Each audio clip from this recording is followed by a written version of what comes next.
Good afternoon. My name is Nathan Park, and I'm with the Korean American Bar Association in Washington, D.C. Welcome to our virtual event, Anti-Asian Hate in DMV, A Path Forward.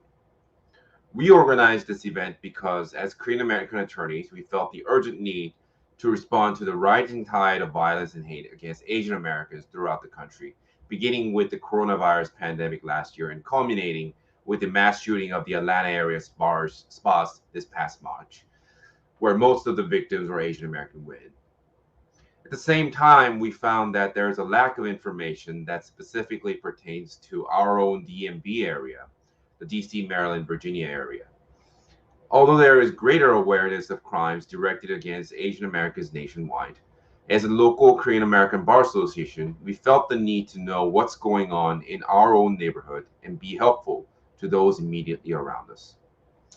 To that end, we are grateful to have a group of distinguished panelists, all of whom are involved in the criminal justice system of our area. From Maryland, we have Mr. John McCarthy, State's Attorney for Montgomery County. We also have Ms. Michelle Kim, Public Defender for the County of Baltimore. From Virginia, we have Lieutenant Colonel Gun Lee, Deputy Chief of Police for the Fairfax Police Department. We also have Ms. Pia Miller and Mr. Sung-Chae Cho from the Fairfax County Commonwealth Attorney's Office. Welcome, all of you, and thank you for being here.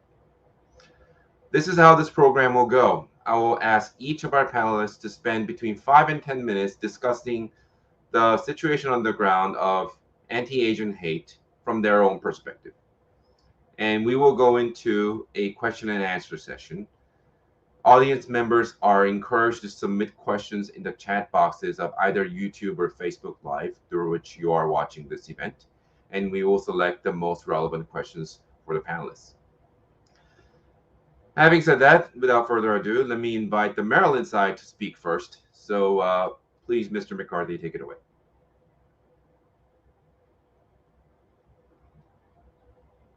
Unmute, please, Mr. John.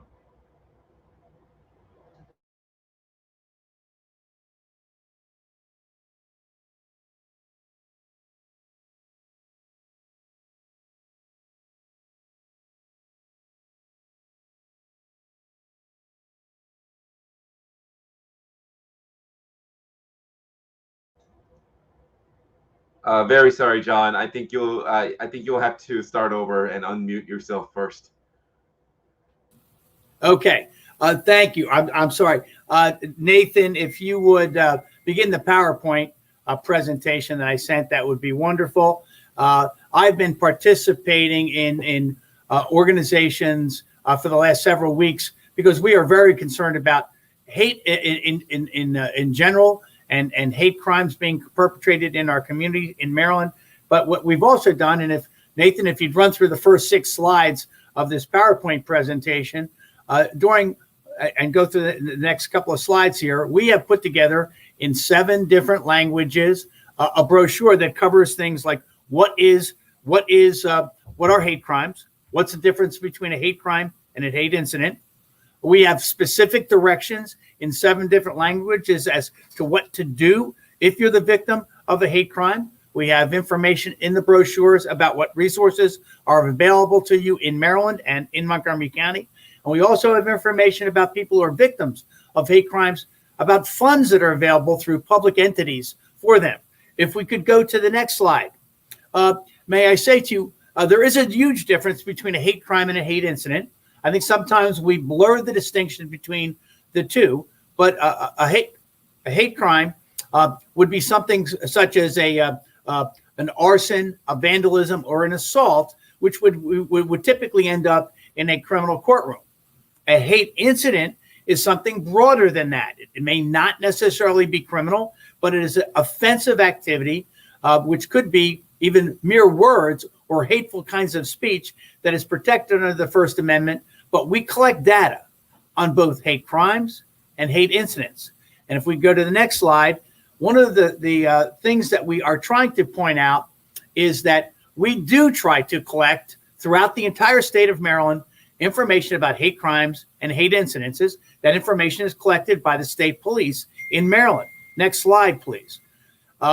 the numbers, if you look at this, you'll see, and again, this is specific to my own county, there were 108 hate incidents or crimes in my county in the last full calendar year. And I'm going to break down some of these numbers more specifically in a couple of seconds. But if you look at the lower bar on this PowerPoint, what you're going to see, which is perhaps most disturbing, and this is true across America, the number of hate crimes and incidents are growing.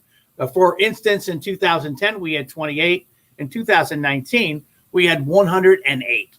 One of the things we do not yet have, the published numbers for the pandemic years, the years when some of the hate crimes that have been reported, particularly against the Asian American community, have really come to the fore, and is really why we're even here today. If we could go to the next slide. This is in my own county.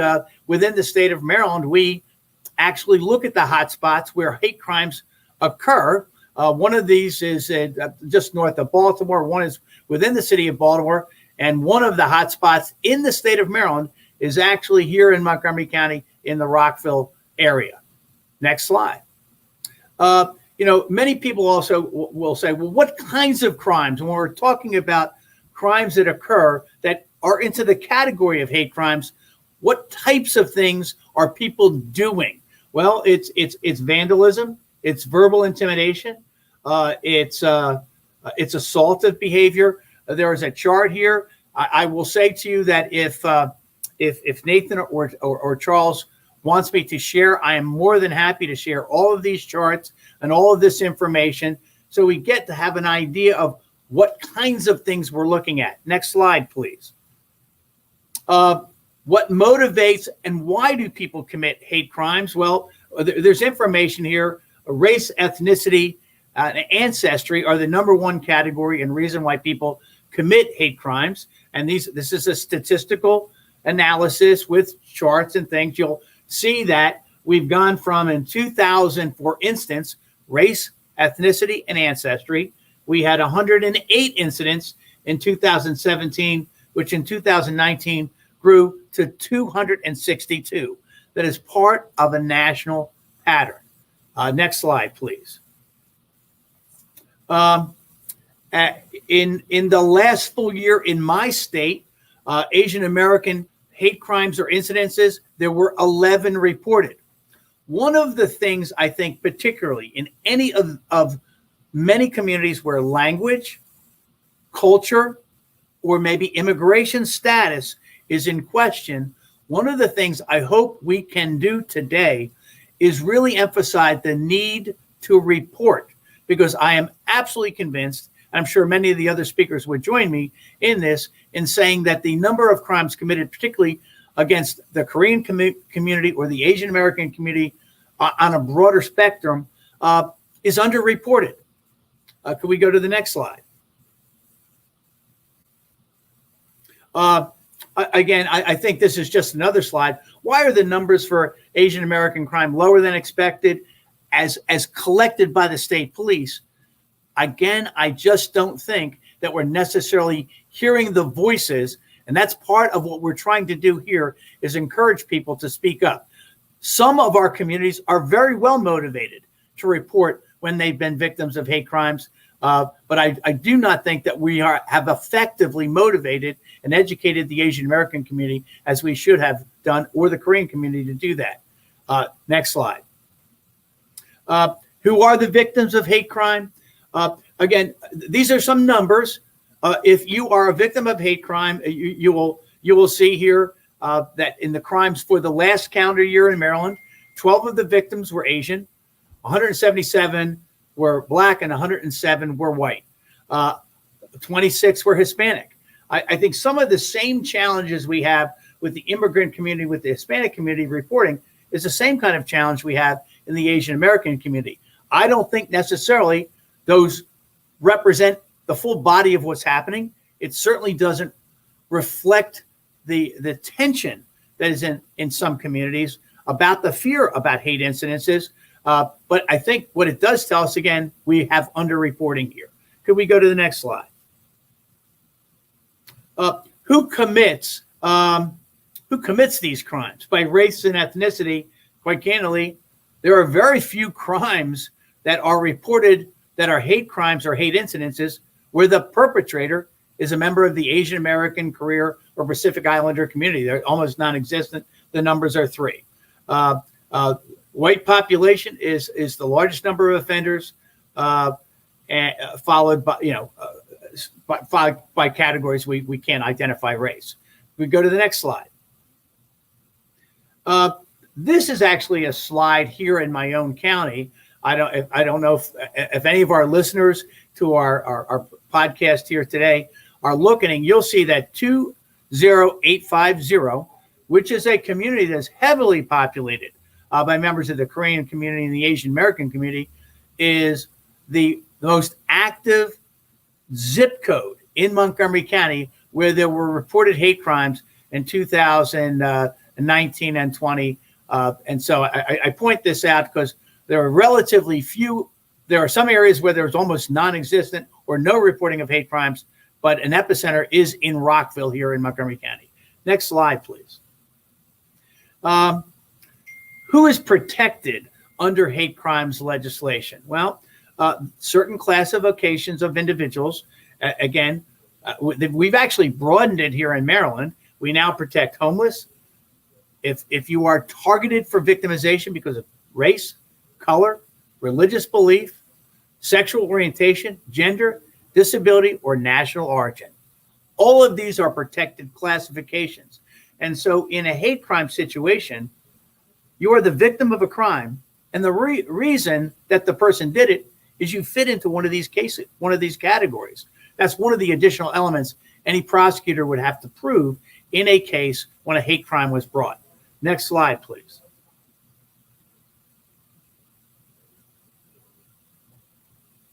Oh.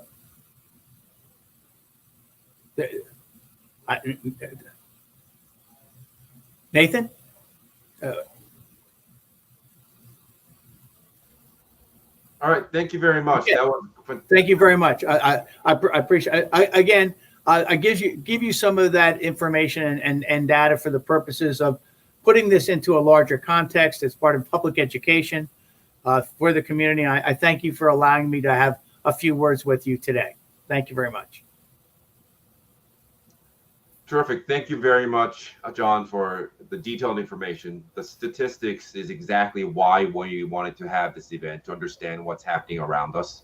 It's certainly eye-catching to see that the Rockville area, which is heavily Asian American and Korean American, has a large number of reports for hate crimes and hate instances, regardless of the overall number that may or may not be underreported. So going down the list, we will stay on the Maryland side, and next I will invite Michelle Kim from the Public Defender's Office of Baltimore County. Take it away. Thank you, Nathan, and thank you so much for having me here on this panel. This is obviously a very important topic and one that is obviously close to my heart. I think we can't ignore the personal when it comes to talking about Asian hate crimes. I appreciate the pragmatic approach that this panel is taking. I think that's exactly what's necessary. But I will also say that, you know, as a Korean American, it's been difficult and painful and a lot of emotions I haven't quite processed yet to kind of see this surge of violence against, you know, people that look like my mom and dad and my grandma and my grandpa. It's something that's really horrifying and heartbreaking. So that's just on kind of a personal and visceral level, which I don't think we can ignore. In terms of my particular jurisdiction and practice, I am the supervising attorney for the Juvenile Division in Baltimore County, which are the suburbs outside of Baltimore City. We only have about 3% of an Asian population. So I will say that I have not seen in my work a significant spike of incidents against Asian Americans or Asians in the delinquency practice. And I don't think we've seen any significant surge in kind of amongst adults either. I think that has to do something with the lower population. And I will say that we do have a pretty good sample size. Our division probably represents about 95% plus of all kids who are charged with delinquency petitions in Baltimore County. So we would have seen something, and it hasn't been statistically notable. So I know that that's not exactly super useful information, but I do think it's a data point that it's not happening everywhere with the same consistency that's happening in places like Montgomery County. I don't know if this is an appropriate time to kind of talk about this. I appreciate John's kind of distinction between hate crimes and hate incidents. I think when it comes to this particular panel and the work that we do, which is dealing with the criminal court system, dealing with very serious consequences that might fall upon someone who's accused of these kinds of crimes, we have to make that distinction because being insulting towards someone, as hurtful as it is and as disturbing as it is in terms of the larger polity, is not something that we should measure the same as, a violent assault against someone elderly who's just minding their business. So I appreciate the distinction. I wish that we can kind of hone that a little bit more, because I do not think that a hate crimes approach to the majority of what we're seeing is the only thing we should be doing, or maybe even the right thing to be doing, to be quite frank. So I'm sure that's something we'll engage with further as we continue this panel, but that's kind of my position and what's going on in my jurisdiction.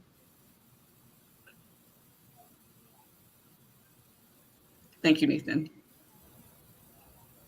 Thank you, Michelle. Okay, we're here to understand the facts. So it's heartening to know that at least in the Baltimore County, the anti-Asian hate crimes is less of an issue. And we particularly appreciate your perspective, Michelle, as a public defender who, for better or worse, other panelists we have are on the prosecution side, on the law enforcement side, and it's good to have a perspective from someone who's on the defense side. So hope to continue this conversation. Now, coming to the Virginia side, let me invite next Lieutenant Colonel Gun Lee to speak from Fairfax County Police Department. Good afternoon. 안녕하세요. It is just so much honor to be with you. Let me just kind of go back to talk about the national level that I read on an AP press. This is a trend that we're seeing throughout our country here, and it's talking about the hate crime issue. More specifically, they're addressing the issue about the uniformity involving hate crime.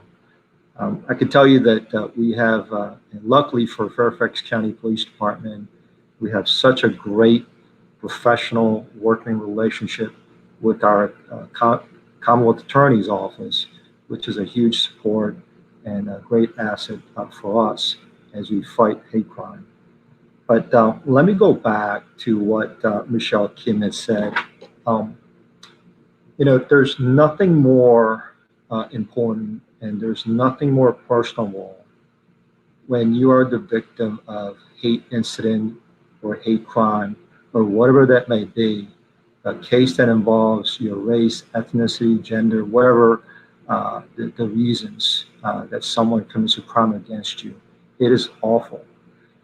Now, for Fairfax County, with over 1.2 million community members, luckily, and I say this with caution because, as Mr. McCarthy talked about, the underreporting is really the big issue for us. And the true sense of what's going on, I think I shared this data with our Commonwealth Attorney's Office. When you look at last 5 years, we had about close to 25 cases involving hate crime and hate incidents. And these 25 cases, although it's trending down, and although these are majority of those cases involved, name calling and an assault, nothing rise to the level of significant bodily harm. I do think that we need to reach out to our community. And I think this is what Mr. McCarthy was getting at. We need to ensure our cooperation and our partnership with not just Commonwealth Attorney's Office, but ensure that the group like KABA and other Asian advocacy group to assist us in spreading the word, as Mr. McCarthy talked about, the knowledge piece, that they truly understand that police departments, we do not care about your immigration status when you're the victim of a crime or when you're involved in an incident like bias incident. You need to report to a police department without fear of, immigration status, ICE. We will never ask that. I do agree with Michelle. This is such an important topic for me as a Korean American. And I worry about my 89-year-old mother when she goes to, outside grocery stores. I'm worried that, going back to my point and Nathan's point about, in Fairfax County, although our numbers are low, the fear of crime, the perception of a crime is what truly matters to all of us. It doesn't matter that, I could talk all day long that numbers are going down, they're decreasing. It really doesn't matter unless you feel comfortable that you're not going to be a next biased crime victim. So I just want to point that out. And in closing, I do want to repeat, although we're looking at comparison to 2020 to 2021, we only had, looking at my chart here, from 8 cases same time this year. This year, we're only looking at 7. So we're 1 case down, but I want to see that case going down continuously. But as I mentioned, we have a strong partnership with our Commonwealth attorney, Mr. Descano, and as with us, with Ms. Miller and Mr. Joe. And not only that, let's not forget, we have the largest Korean American officers in DMV. We have over 28 Korean bilingual speaking officers, and we have a just absolute phenomenal policy in investigating, addressing hate crime. We do not mess around. When someone reports hate crime, there's over 2 or 3 page process that we follow, including our victim services, and we work well with our attorney's office to ensure full prosecution of the case. So I'm very proud of that, proud of our partnership. So with that said, I turn the mic over to you. Thank you very much.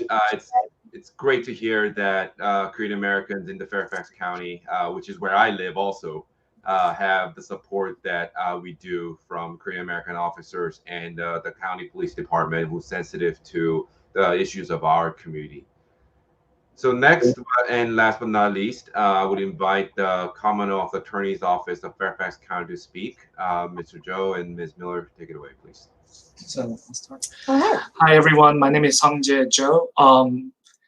And while I'm honored to be here present in this panel discussion, it is with a heavy heart that I'm also involved in this, because due to the nature of the topic that we're discussing, I joined the office not very long ago, about 2 months ago. I currently work in the Juvenile and Domestic Relations Court unit.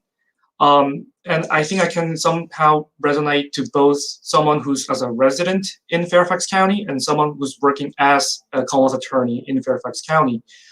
Now, I also have parents who visited from Korea just 2 months ago. And just like anybody else that spoke today, I was very afraid that my parents was visiting the United States.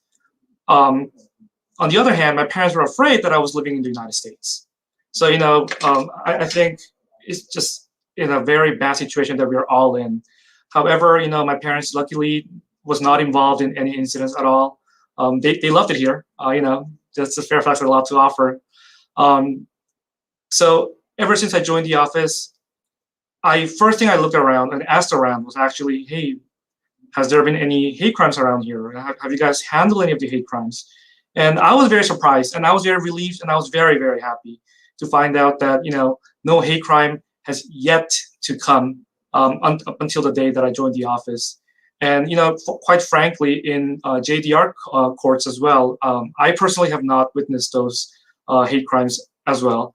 But, like Mr. McCarthy mentioned and, Lieutenant Colonel Lee mentioned as well, maybe it's those incidents where, they're not reported because people are sometimes, maybe I was a victim, but was it due to, discrimination or due to hate? A lot of this racism and discrimination is very subtle. And maybe that's the reason why the victim is not fully aware of what happened. So, I really appreciate having me and Ms. Miller in this event today to reach out to more residents in Fairfax County and DMV area as a whole, because I think awareness is one of the biggest weapon to fight against hate. That's definitely true. And Thank you. I will, first and foremost, I would just really like to extend my thanks on behalf of Mr. Toscano. I currently serve as the Deputy for Community Justice here in our office. And in that capacity, it's essentially my job to be the liaison between this office and the 1.2 million citizens that we serve here in Fairfax. So any community organizations, any churches, civic leads, things of that nature, I'm out and I'm talking to them and I'm hearing their concerns. And it's kind of, it's a little interesting that we're having this conversation, because one of the first conversations I had was when I started this position was with one of our local Korean American organizations. And this particular question came up, and we were thankful in that we were able to tell them, hey, listen, we understand there's a lot going on in Maryland, quite frankly. We hate to kind of point the finger at you, Montgomery County, but the statistics, unfortunately, just you guys are getting hit. And thankfully we're not. And I think a lot of that, number one, we do have to point out that there is probably a lot of underreporting going on. And so our efforts and a lot of my job is just basically to make people feel comfortable and to help them to be able to see us. A lot of people never touch the criminal justice system. And so if you don't touch the criminal justice system ever, you don't know what it is. And so as a result, you have fear. You have your thoughts based upon what you see on Law and Order. We're the prosecutors, we're the big bad guys. And the reality is that we're not. We're humans, we live here. I run up to Tyson's and spend a couple dollars every once in a while, just like you do. So to that extent, I think that the more, and just Mr. Toscano really encourages this, the more that we are out in the community as your local everyday prosecutor, the more that you all can get comfortable with us, and hopefully we can continue to build that trust with our office. As Lieutenant Colonel Lee pointed out, it is amazing that they have 28 bilingual officers right now, Korean specifically bilingual officers. I know that it's a very diverse police department in and of itself. And so that also fosters that trust within the community. We also have an office-wide policy. We do not have a partnership with immigration enforcement in order to essentially fast track people to deportation. We don't do that. And unfortunately, other jurisdictions have been known to do that. So that also feeds into fear. So all of these things, we're trying to remove the barriers, open the doors, and just have open lines of communication. So I certainly appreciate, again, being here and having this conversation. And I'm also really thankful that we can report out that Fairfax has had very low numbers. Thank you. Thank you, Ms. Miller and Mr. Joe. It's great to hear that the absolute numbers in Fairfax County is not as much an issue, although of course we need to continue to be aware and see if any particular challenges are there for Asian American community in terms of, say, underreporting or reluctance to seek help. Thank you again for panel. Thank you again, panelists. We're gonna go into a Q&A session. We're already getting some good feedback and positive comments from our audience members. So let's jump right in. So this event is organized for everyone, but primarily for the benefit of KABA-DC members who are made up of attorneys and law students of the DMV area. So in case of an Asian American hate crime, Asian American hate incidents, what can people do to help? And if you could sort of set it up in a way that what can attorneys do to help in their pro bono capacity or something like that? What can law students volunteer to do to help? And even what can ordinary citizens do, especially if they run into a street level situation where they need to intervene and de-escalate? How about I'll just call on Lieutenant Colonel Lee first, because we're talking about that. Yeah, no, thank you for that great question. So a couple things. We always share our communication piece about officer safety and safety of our community members and safety of our victims and witnesses. So I guess what I'm getting is that whenever you see a hate incident, when there's a slur exchange and other things, the best thing to do is call 911 or call our non-emergency line. We have a trained expert officers who are trained in de-escalation, use of force de-escalation, trying to maintain order and able to control and diffuse the situation without any type of physical violence. That's really our first and primary goal, is to protect our victims and anyone that's involved. The second you could do is, I'm sure the Commonwealth attorney will mention the same thing: be the best witness for us. Get the description, detail hair color, the shape, size. If there's a vehicle involved, give us a tag number. Although, as Michelle talked about, it does not matter whether it's a bias incident or a bias crime. We don't care. It's a personable. This is an incident that, just because your color, your skin, whatever that may be, it is an unacceptable behavior. So we all need to get involved, but we need to get involved in the safest manner possible. So in addition to what I just said, I think that, help us organize. I think this is what Ms. Miller talked about, our community group, our church group, let the community aware that this is going on. Share this information to others, not just police, the academia, so they could get involved as far as, the psychological issues or other things that they could kind of continue the research on why this is happening in nationwide. So I think that would be my advice at this time. So thank you. Could I add something there for a second? I was about to just call on you, John. So please.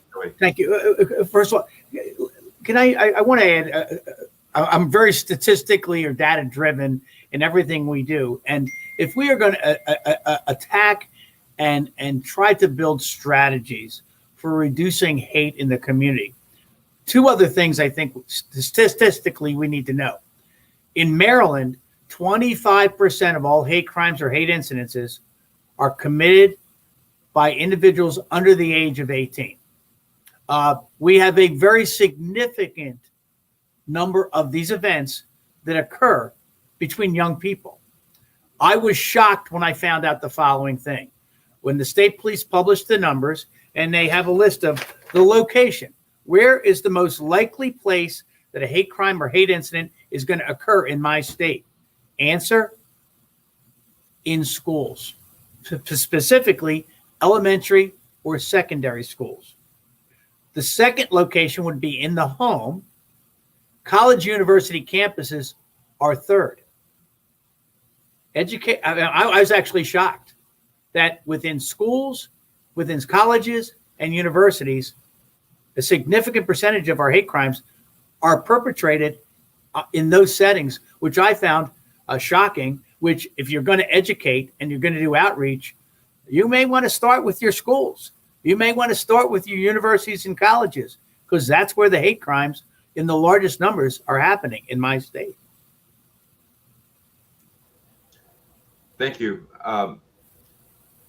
John, could I ask you to also elaborate a little further on what attorneys and law students could do to volunteer or be helpful? Well, may I say, we have a very extensive volunteer program. We probably have 40 or 45 law students and college kids that are volunteering in my office right now. And many of those volunteers are going to be out next. Look, I'm sure Chief Lee is going to be out on National Night Out on Wednesday night over in his county, because we're going to be out there with our brochures, educating all members of our community about what to do about hate, what to do about domestic violence, what to do about drugs or guns in their community. This is a chance for us to get out, meet our community. So again, so one of the things we are doing is we are trying to be proactive in our community outreach. I am sure everybody here on whichever side of the river you are, everybody's getting geared up to get out, listen to their community, hear them, and look, I think the key to law enforcement is education, because I think the key to stamping out crime is educating people how to prevent themselves from being victims of crime. Education is the key to all of this. I often say my favorite number is 0.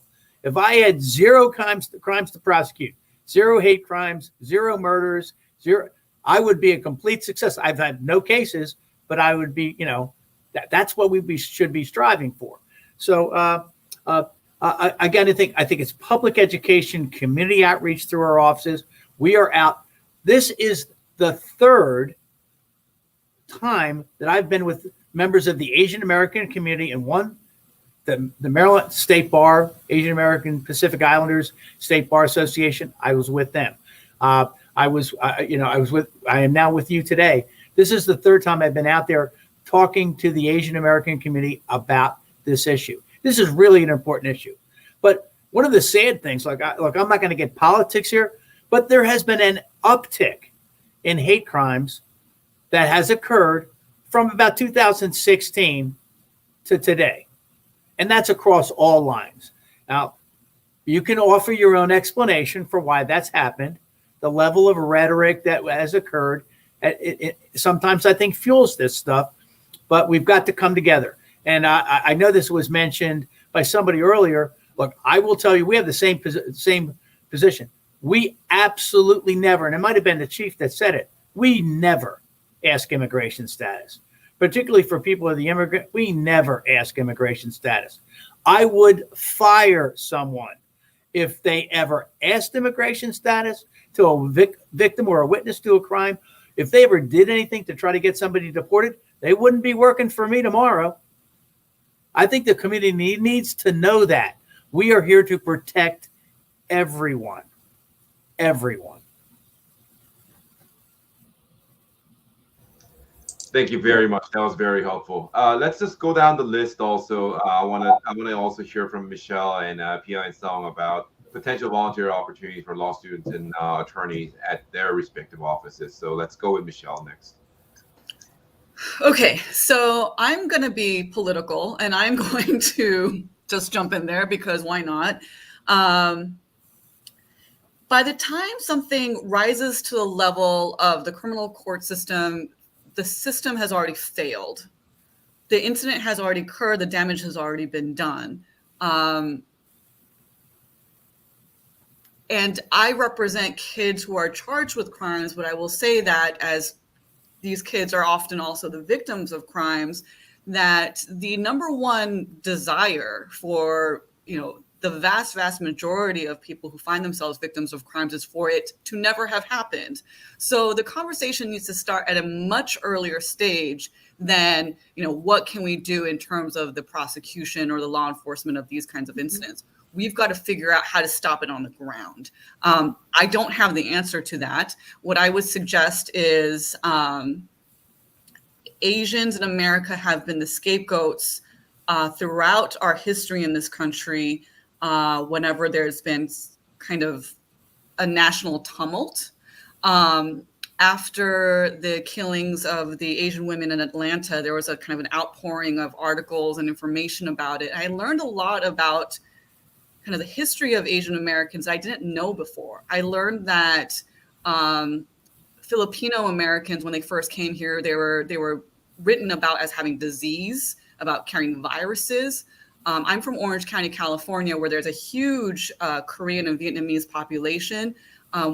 When Koreans and Vietnamese people started coming to California, there were videos that were broadcast to, the vast majority of white people there saying that, these Asians may have lice, they may have diseases. So this correlation between, foreign disease is not something that's new. It's something that pops up all the time as kind of an easy kind of fix as to what's going on in our nation and kind of the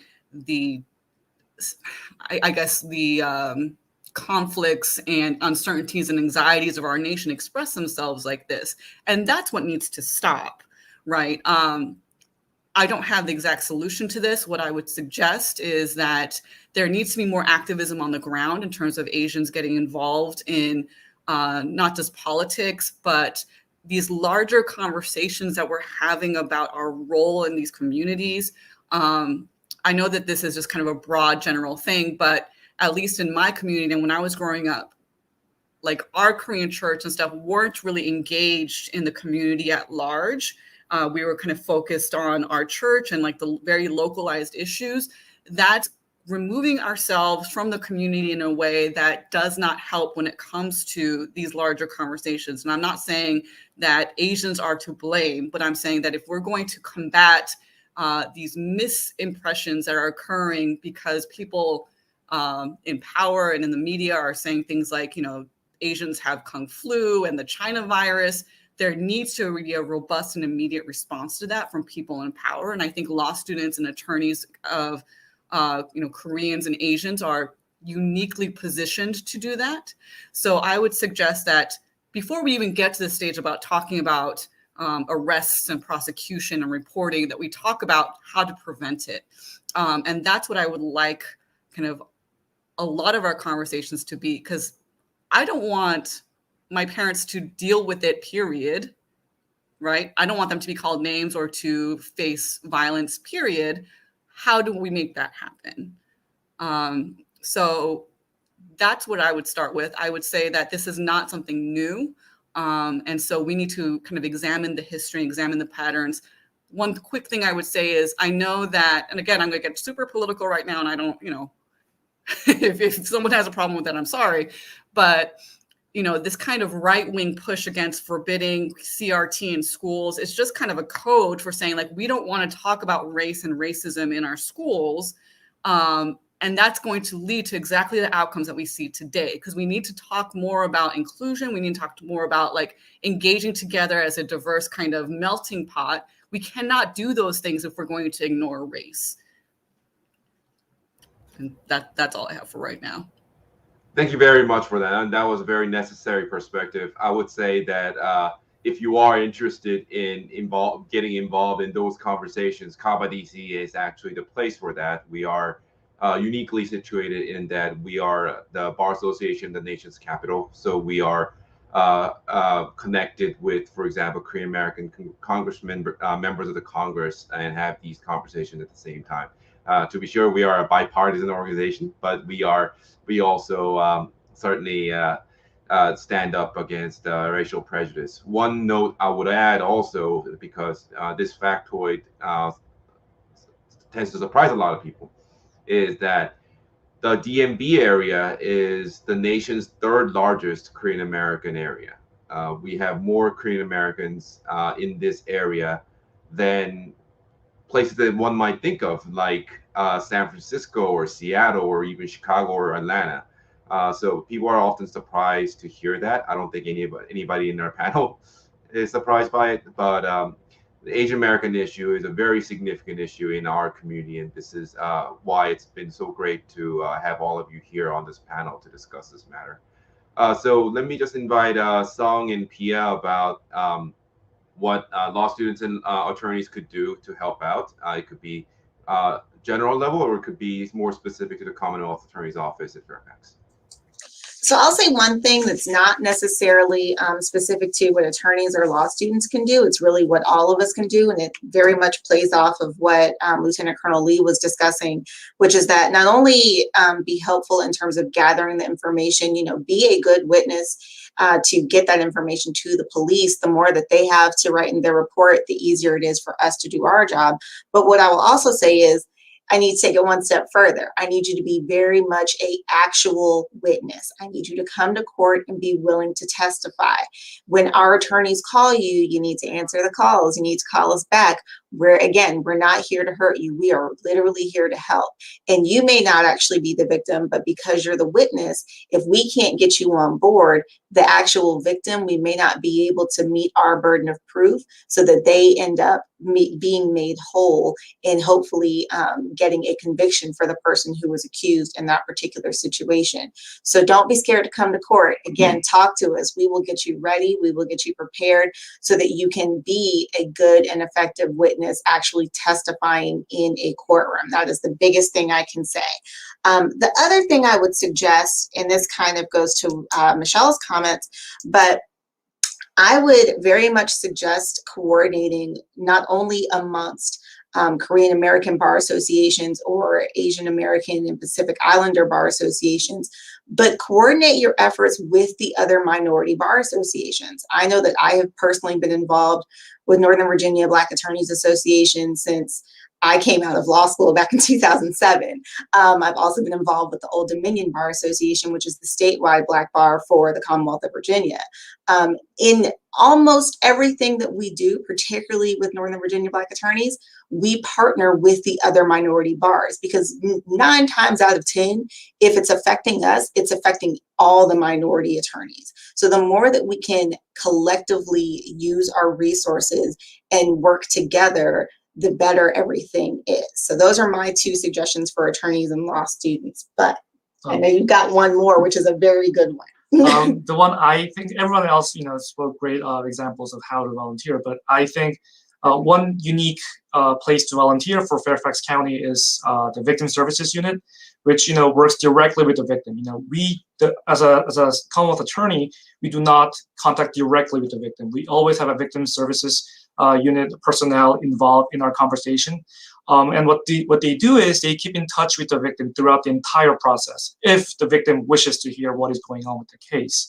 For example, starting from bond hearings to maybe even detention hearings and things like that. And at every critical stage of the criminal justice process, they are notified. And even before, as a prosecutor, we offer a plea deal to the defendants and their attorneys.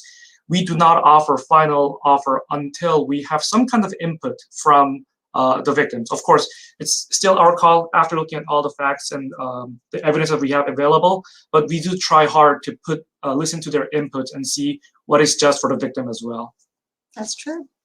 And we also very much encourage attorneys and law students to come work with us. I mean, what better way can you help serve the people that you come from, essentially, than to be someone that they actually see? I think no one would be surprised if I told you all that the practice of law is still a very white male dominated practice. Shocker, I know.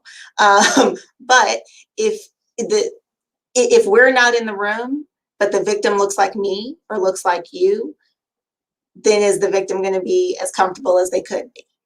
Is your witness going to be as comfortable as they could be? So just think of it as another way of giving back and really helping to be a part of solving the problem. If you can come work with us and we have openings, come on down. But a lot of offices do. And unfortunately, a lot of offices do simply because it's not an easy work environment. But the more of us who are here, the easier it will be. So don't be discouraged. Thank you very much for that. Let me just ask a quick follow-up to all our panelists. So one theme I keep hearing is that be a good witness, and I think that's a really terrific advice that works for everybody. What type of information is most frequently missing when you speak to a witness? What are the things that people could remember to remember? I can start that. One of the biggest things, and it's not necessarily something that people forget, but a lot of times I did a lot of juvenile court work. I did a lot of domestic violence cases. And unfortunately, a lot of times people just don't want to speak against their particular defendant. That happens a lot. Then you also have situations where if it is someone that it may not be a domestic case, but it's just any other case that comes through, people really are scared to testify. And there's a variety of reasons for that. And so what I would say is, rather than worrying about remembering every particular detail and whether or not you have it all correct, just be willing and open to speak with our office and with the victim witness team. Because again, no one's perfect. We've all read the reports from psychology, and we all know about how we can very easily forget things, and our mind will sometimes twist an identification or things of that nature. But the fact of the matter is, you might remember that the accused was wearing a black t-shirt, and everybody else says something different. But the accused, we also have a video that corroborates that there was a black t-shirt.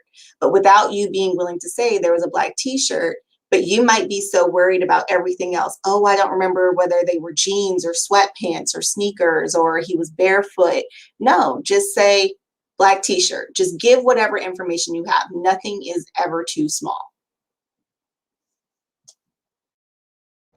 That's terrific. Let's go down the line to Lieutenant Colonel Lee next.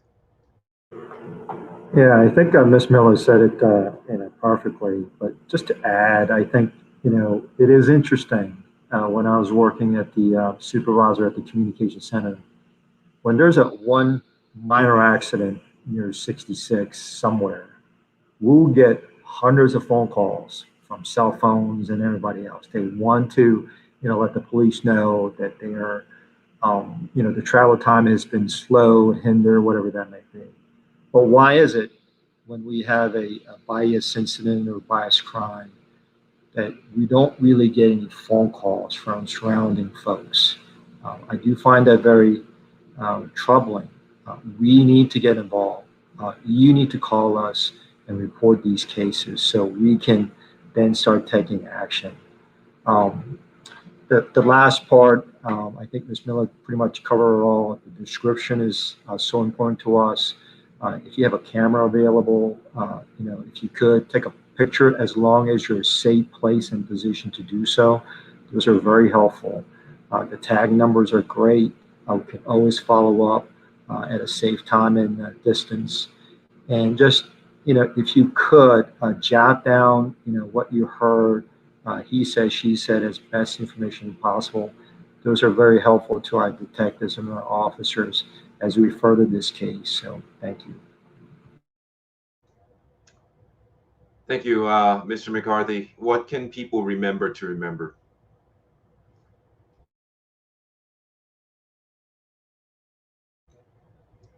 John, please unmute. You're muted.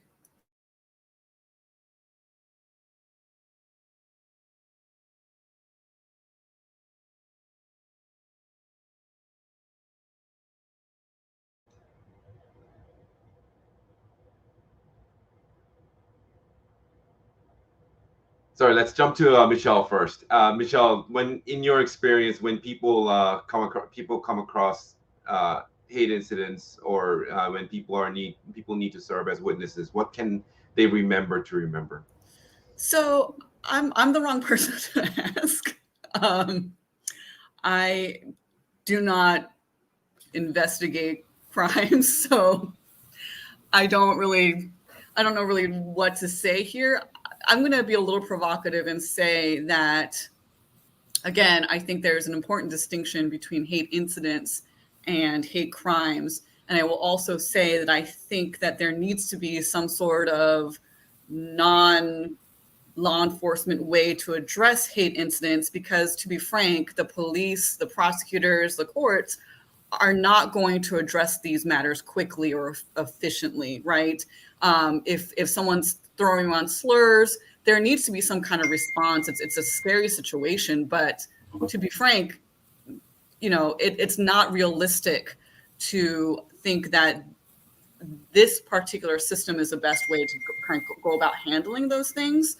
I don't know what the answer is. I'm going to just say that. I will say that I think there needs to be some kind of like a level of service providing that doesn't rise to the level of full law enforcement, something akin to like campus escorts, like when we were in college and someone needed to get to their car and they didn't feel comfortable, they could call someone to escort them to their car. Having that kind of support system, I think, is important. I think a lot of times, at least what I've witnessed in videos and media, is in these bias incidents, it's people target the elderly, the solitary, things like that, because they're easy targets. So if we make that less of an easy target by having more of a community protection, I agree with what Mr. Lee was saying in terms of these should be reported by the community as if they were car accidents, right? We need to empower our community to stand up for each other and provide mutual aid and say that's not okay.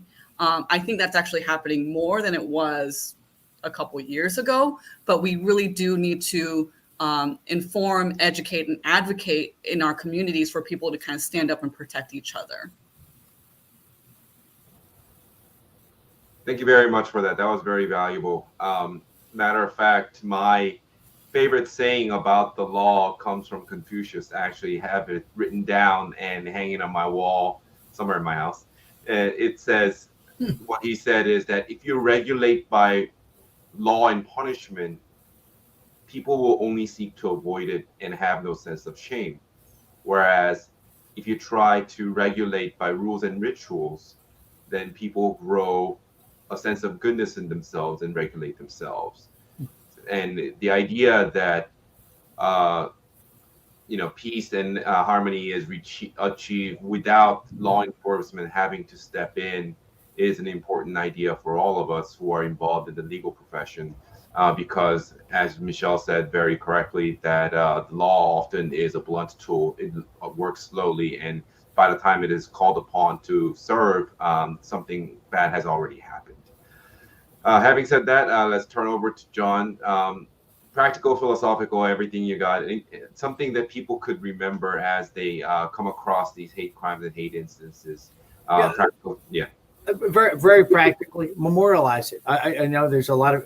Take out your cell phone, take a video of it, record the tag number, take a picture of the perpetrator.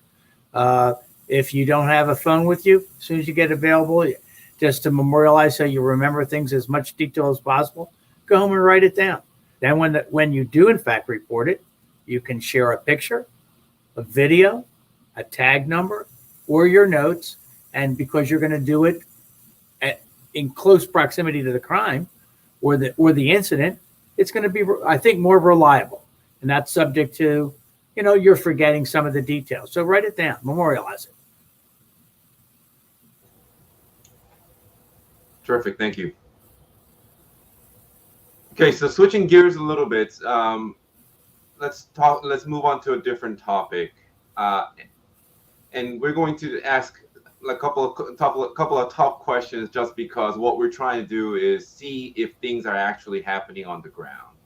So as the national conversation began to happen about anti-Asian hate crimes, there was a strand of claims that were saying that this is really about tension between different minority groups, specifically Black community versus Asian American community. And we want to sort of address that question head on, straight on. So let's start from Pia and Song, and just have you seen that happening from where you stand? What are your views on it? What are your thoughts on it? Well, I'll just say, again, thankfully in Fairfax, we have not had any incidents. So thankfully, we cannot report out that has been the case.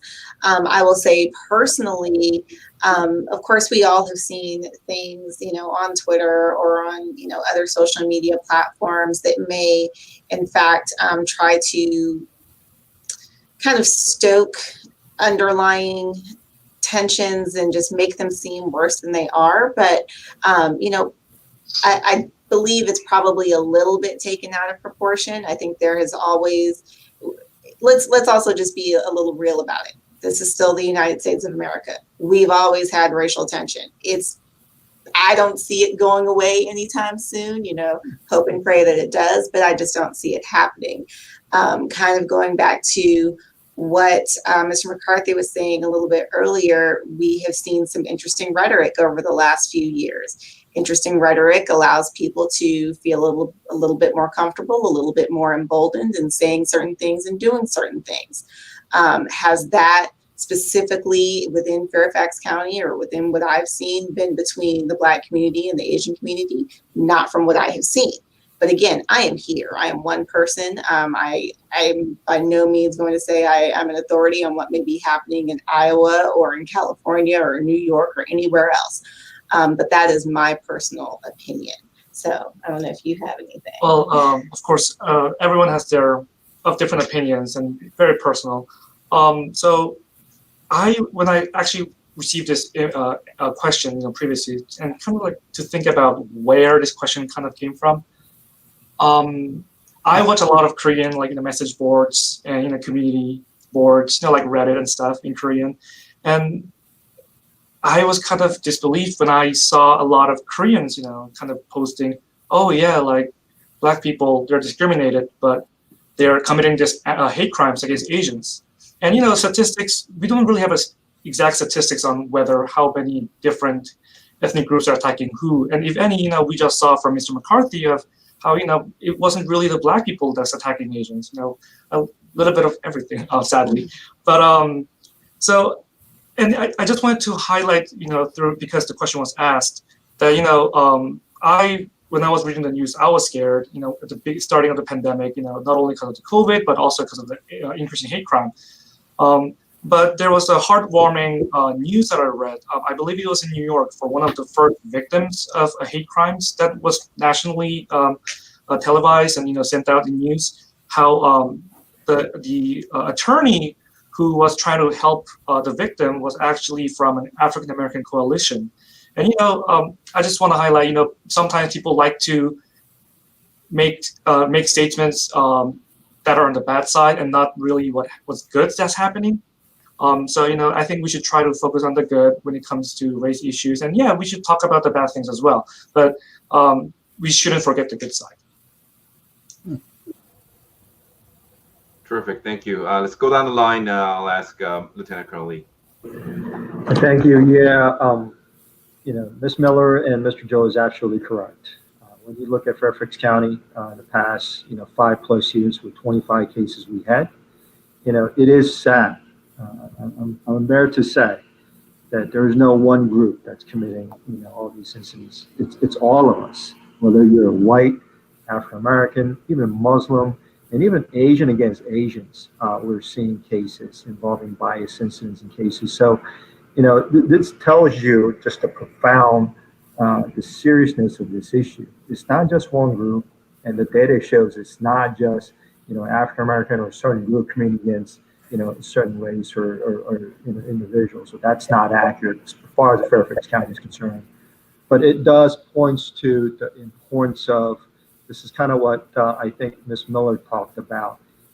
There's a strength in numbers, and it doesn't matter whether you're Asian, Black, Latino. We all need to come together and fight this and tell people this is wrong. So that's my 2 cents there. Great, thank you. Let's go down the line, Ms. Kim. So this is an interesting question. I agree with everything everyone else has said. And I will say that I think this is a device for kind of the majority group to, again, scapegoat minorities as the source of the problem, right? It's so easy for white Americans to say, hey, it's not us, it's Black people, look at them, when the statistics are not bearing that out. I'm not going to say that there have been no incidents because, again, like Lieutenant Lee was saying, there's intersections between all groups. But to focus on this one group absolves responsibility in a way that's, unfortunate and pretty common. I think that what's been heartening is to see kind of these community groups join together in meaningful ways. Black Lives Matter combined with the Stop Asian Hate movement, combined with all these other kinds of movements to stand up as one voice and say, this is not acceptable. We're not going to accept the dehumanization of our people, is an important and powerful way to kind of push back against these things, because, historically disenfranchised communities such as ours, when we have, like everyone was saying, strength in numbers, we can't be ignored, right? So when we're talking about prevention, which is, again, like the drum I keep on hitting, people are going to rethink when they no longer see their victims as vulnerable. Great, thank you. Next, John. What frightens me is social media. And I will tell you, and I'm looking at the chief shaking his head right. Like, so many of these narratives that pit us against each other begin on social media. And I hate to use this term, fake news, but there's fake stuff on social media all the time, and it just stokes. I agree with Ms. Miller talk about. I don't see any evidence of particularly African American people in my community targeting people from the Asia. I don't see that. I don't see that pattern. I'm aware that they say it in social media. One of the reasons I really like to look at data. I like to look at numbers. That's why we started off today, and I start with real numbers, real data. I feel like a little bit like Andrew Yang or something. Let's go to real numbers here to guide us into intelligent areas of social policy, and stop looking at social media that pits us against each other. Look, social media is great, but I'm going to tell you, maybe it's because I'm older than may anybody else on this call. I see the dangers of what it does to us as a community and pits us against each other with so much false stuff. And this is an example of one of those false narratives that's out there that doesn't help any of us and does not bring us together as a community. I think it's despicable. Thank you very much for that. This question may have been tough, but I think everybody handled it with honesty and grace and professionalism, and this is exactly what we came here for. So thank you again. I think that's about the time that we have for you guys. Again, thank you, our distinguished panelists, for coming on for this talk. We really appreciate this opportunity to learn the facts of the issue that's surrounding our community and continue to raise awareness on this very important issue of anti-Asian American discrimination. My name is Nathan Park. I'm from KABA-DC, and thank you very much for attending this talk. Bye-bye.